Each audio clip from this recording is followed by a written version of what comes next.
Welcome back to the second segment of this discourse on nationalism and you. We are still on this morning on ITV, your station of choice and your flagship program. With me in the house this morning to take a look at the presidential assent to the electoral bill. What next? Our two gentlemen, Barrister Innocent Agala to my immediate right. You're welcome. Thank you for having me. Good morning. You are welcome to Nationalism and you. And to my far right is Barrister Abubakar Tanimu. You are most welcome. Thank you for having me. Very well. Barrister Abubakar Tanimu, what does the word nationalism and you means to you? It means a whole lot.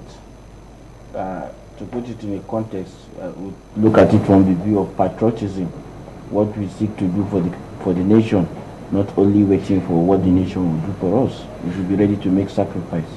Yes, nationalism and you. You see, the point is that you need to see yourself as a builder in nation building, a participant in nation building. You see, when we talk about nationalism, we're talking about both the leaders and the followers. And followership has a lot to also do with leadership. When we have input from leaders, then we must have the heart and the courage to follow suit. So it's a bridge between the leaders and the followership. And once there's no nationalism, then the bridge collapses, then the nation fails. I like that. Once there is no nationalism, the bridge collapses. So nationalism and you all out there. We proceed on this to our issue of today, presidential assent. There has been so much brouhaha. Some even governors did not trust. Some governors did not trust that the president will assent. And things of that nature. The civil societies, they were engaging. We will protest if you don't assent and that kind of a thing. And the president kept on saying, don't politicize these things. We are working on it based on processes, and we will do that which is better for Nigerians and things of that nature. It has been assented. So, what next? Where do we go from here? It's a welcome development. At first, we shouldn't even go through this whole brouhaha for the delay. It's uncalled for. Election, amending the Electoral Act, it should be a recurrent event. If you look at the advent of, at the moment an election is concluded, there will be series of pre and post electoral litigations here and there, and courts do make pronouncements. Those pronouncements, in order climb, some see it as precedent that should follow part of our gamut of law. The essence of amendment is to take care of those lacuna that has been identified. Let me share an example with you.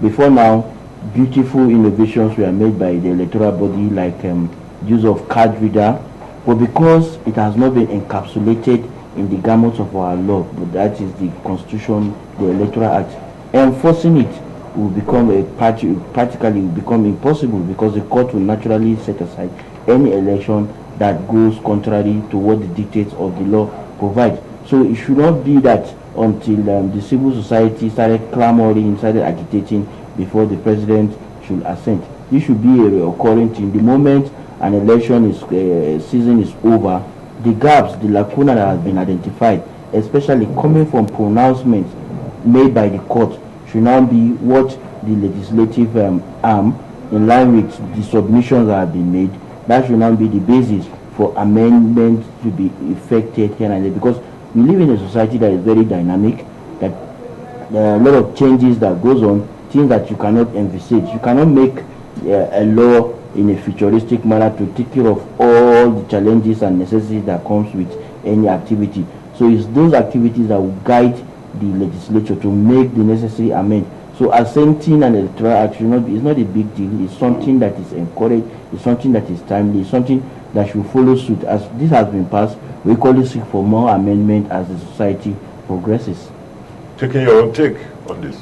You see, the point is that at whichever point you find the president becoming lackadaisical to the assenting electoral, people become suspicious. And the fact is that we elected him as our eyes. He has a constitutional mandate to assent to laws And if in his views he feels that these laws are not meeting the aspiration of the people or in the benefit of the nation, there's no civil society that can hold him to ransom, because you see, he's performing his constitutional role. But you see, there's this distrust or deep suspicion between the people and leadership, which is what we're talking about. We have this feeling that the president does not have the intention to endorse the Electoral Act or assent to it, as the case may be, either for one reason or the other. But for me, I see I hold a contrary view. For example, Section 84, which has to do with asking ministers and people that are appointees of government to resign before they can be either delegates or run for election. It runs foul of the law, of the ground on which is the constitution.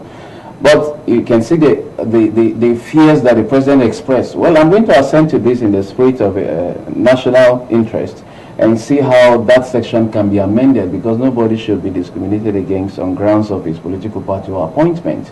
So that way, the president was able to, throw in the towel by saying, well, I will still assent to it. Well, go and do your work. Go and do your work. But if I were the president, I would have asked them to take it back and see how they can remove it. So the point goes that our legislators should also be able to think outside the box and not become selfish or become vindictive in the lawmaking. When we begin to make laws that will, because we have personal interest, like the issue of direct primaries that was in the previous electoral bill that was rejected by the president. He was right in doing so, because who will fund it? You're asking INEC to monitor political parties and conduct direct primaries for all political parties at whose expense? Who will bear the brunt? And you see, I believe that at whichever point, as my colleague have said, there should not be, amendment of laws should be, as events unfold, as the nation evolves, there will be reasons why laws should be amended. And I don't see anything wrong with both what the National Assembly is doing and the President. The President is saying, well, show me why, give me a reason why I should sign. The National Assembly is saying, well, we have heard your cries, we will do as you have said. And at the end of the day, we thank the President for assenting the bill, at least not holding on to Section 84 of the Constitution to send the bill back, which has become law. Barrister Abubakar Taminu. Many Nigerians are worried that our elections were almost becoming the,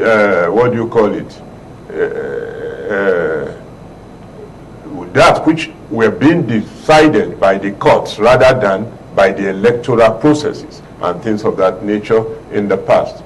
And they are saying, could this comprehensive electoral amendment take care of that? That is reverting our elections to the people and not to the court preponderantly, as we have had in the past. But others are saying that the Electoral Act alone is not enough. They are talking about the attitude of politicians.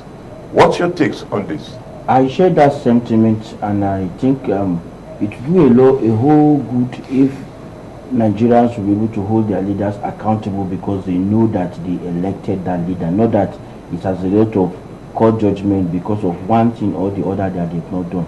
And if you look at the salient amendment that have been effected, you see that attempts are being made to ensure that things are done properly. There is separation of power between the various organs of government. At the judiciary, what they do is to interpret law. So if the law is one thing, if the law is having so many lacuna, there's nothing practically that the courts can do. The hands of the judges are tied, and they are bound to interpret the law using the various techniques, especially the literal interpretation to what is presented.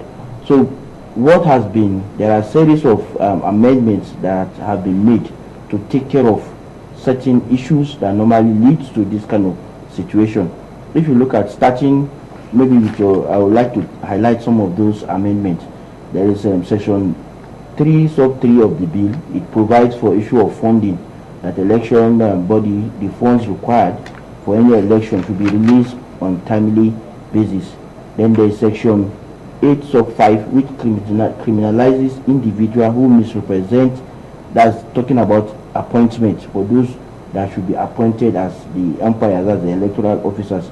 You have to declare, you have to state that you don't belong to any political party to give them one favor or the other. Then equally stipulates in section 28 that election by the various political parties should be conducted not less than 360 days before the date of the general election. Then there is the issue of political party to submit the list of candidates not less than 180 days. There is section 33 that talks about political parties are not allowed to change or substitute candidates. There are so many other changes here and there. All those changes, if you look at it, it kind of clip down the wings of the politicians that are in every way and manner looking for means to subvert, to circumvent the clear provision of the law. We've seen instances where a day to the election, certain godfather, certain bigwig in the political party will just wake up, use biro to delete the name of a candidate that has been duly elected, and before you know it, the court are bound to come and interpret. What does your party constitution provide? Does it allow you to unilaterally, on the eve of election or some days to election, to change those things? Before now, it has not been encapsulated in the electoral act, but it's in their various parties and constitution. So now the legislators and Nigerians locally have clamored that certain issues that normally paints the court as if it's the court that is appointing and dictating who becomes the leader eventually, they've made efforts to reduce such kind of influence and interferences. So now it's even the act, the electoral act itself, not a INEC guideline that says that you must conduct primary within a certain time. If you have conducted primaries, you are not allowed to change the candidate has been submitted or elected before submission. So you cannot effect those. So it will reduce that perception that courts are the ones actually nominating the leaders. So I believe, as my colleague said, amending the laws should be a recurring thing. Once an election season is over, courts have made pronouncements. The pronouncements of the court, the clamor from the civil society, the participants in the electoral processes, all should be collated, and now they will now look at what are the challenges and the needs that needs to be taken care of, and that can be done through continuous review and amendments. Barrister Innocent,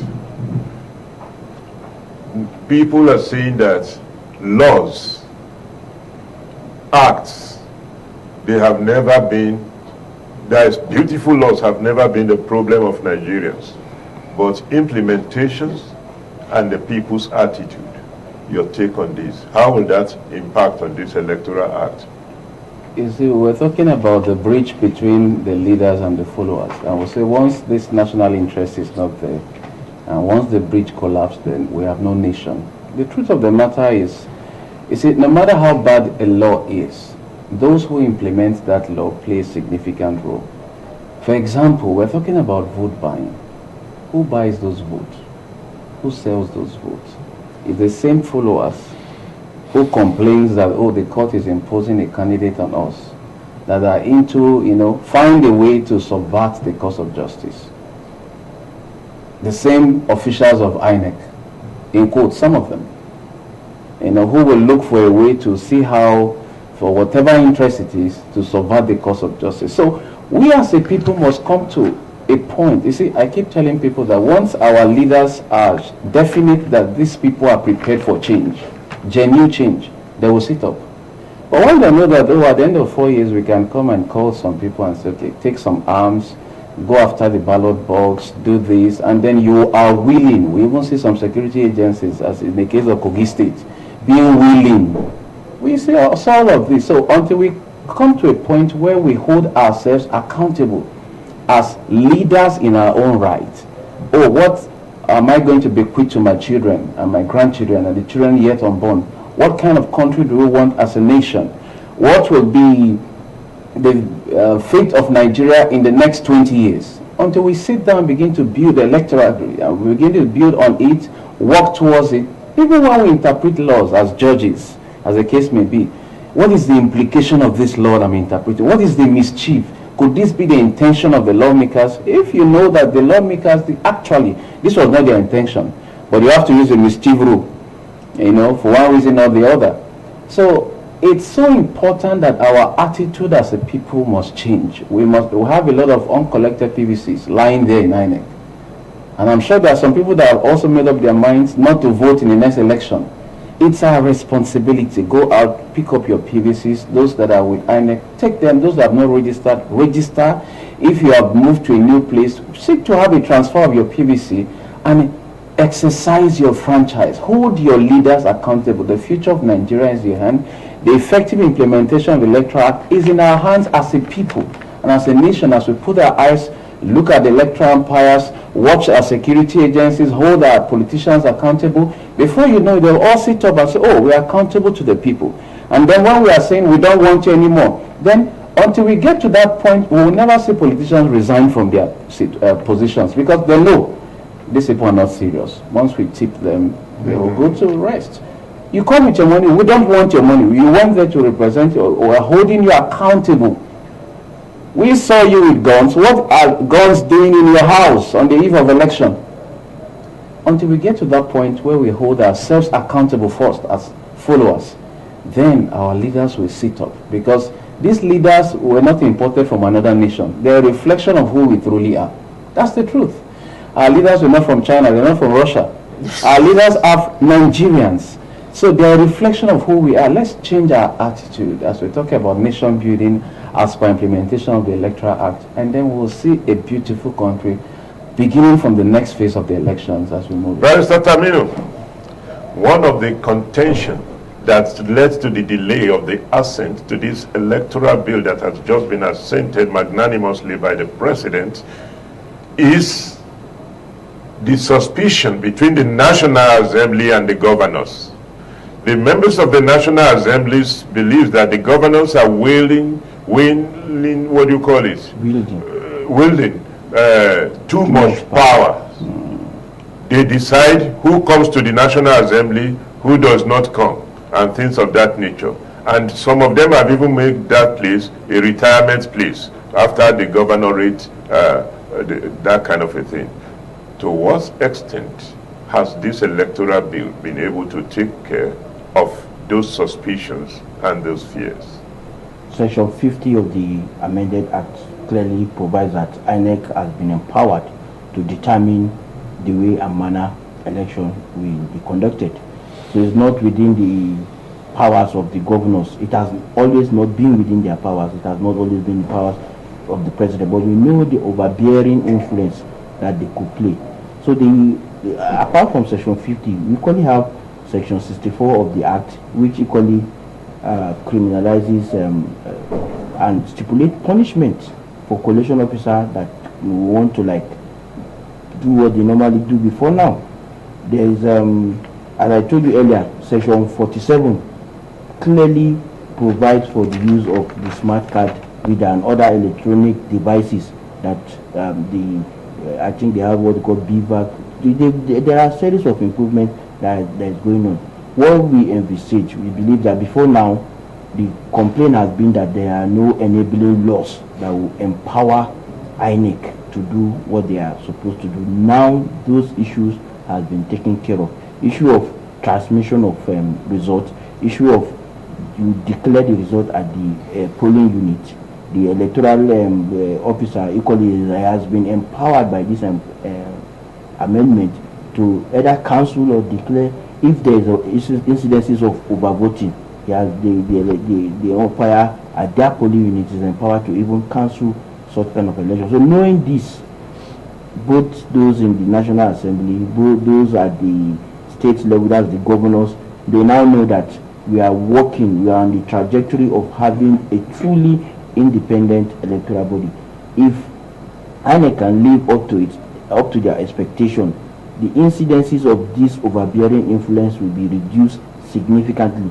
The Nigerians will now begin to have a new lease of life that their election will truly count. Because what happened in the past is that those people that have the money, they are ready to deploy the instrumentality of violence. They know that in certain areas where they are not popular, they are going to disrupt the election. Areas where they are popular, they are going to maximize their potentialities by ensuring that they get the maximum number of votes. At times they even overvote. All these incidences, before now, the complaint has always been that there are no adequate laws to take care of all these challenges. Now the law has been made, the law has been assented to, is led to INEC to live up to its expectation. We believe that the 2023 election will be radically different from what we used to have in the past. Nigerians are concerned, Barrister Agala, Nigerians are concerned that democratic structures, electoral structure starts from primaries. And when primaries elections are manipulated, obviously it will also impact negatively on the general elections and things of that nature. Recently we have been witnessing discontentments both in PDP and in APC, particularly the recent one in Osun State as well as in Ekiti State, Ekiti State glaringly, where there were 104,000 votes to be garnered from, what do you call it, primaries, governorship primaries. And one of the governorship candidates favored by the governor garnered 103,000 out of 104,000, and the rest governorship aspirants scored 250, 120, some even scored 20. Could one in good conscience says there had been a primaries in that place?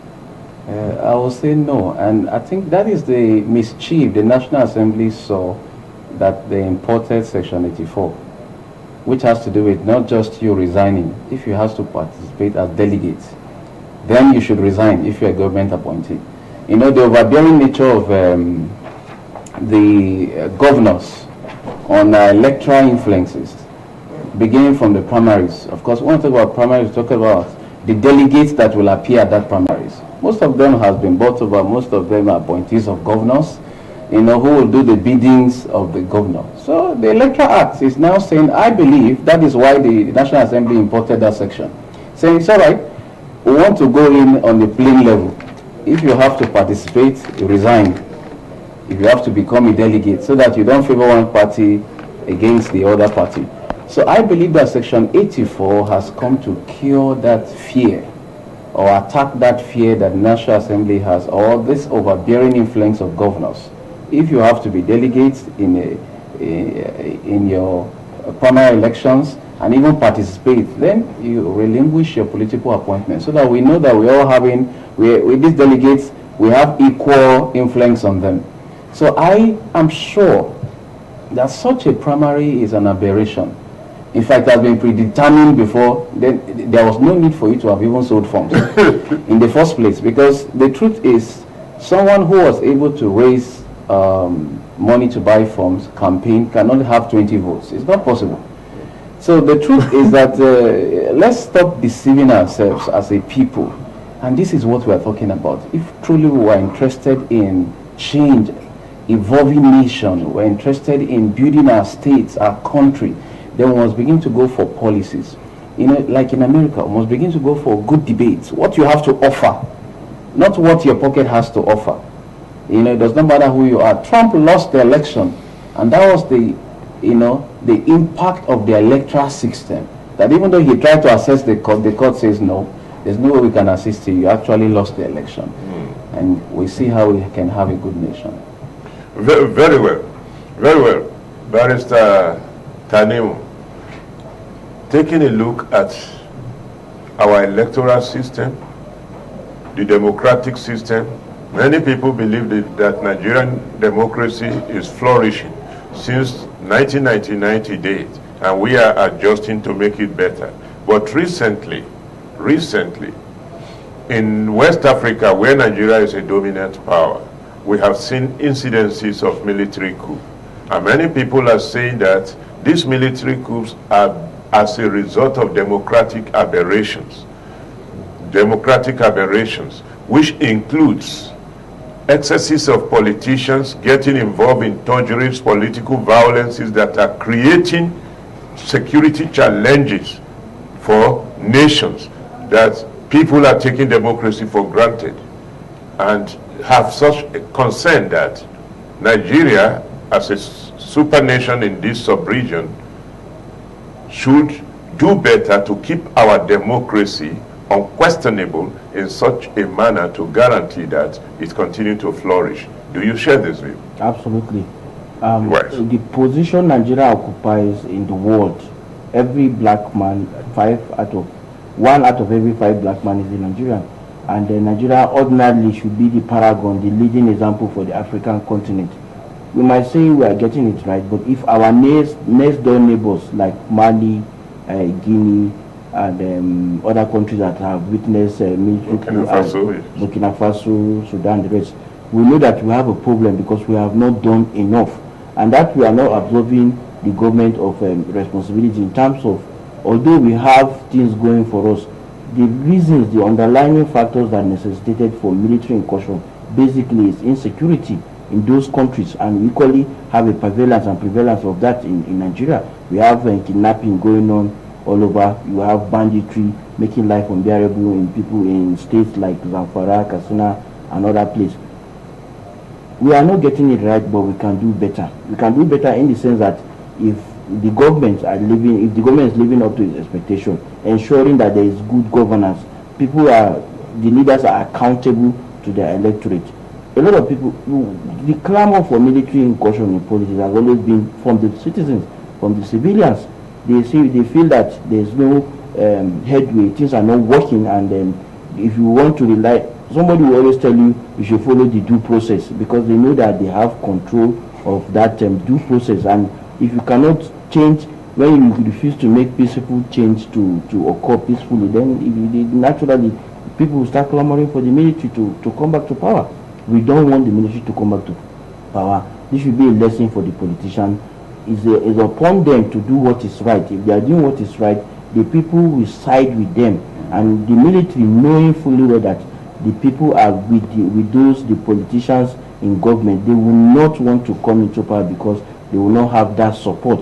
But if the conditions are rife due to maybe corruption, misgovernance, the economy is in shambles, as you already know, things are getting out of hand. People are living in a very difficult situation. At times, when the situation becomes unbearable, then you clamor for whatever type of change, hoping that the condition of things will reverse.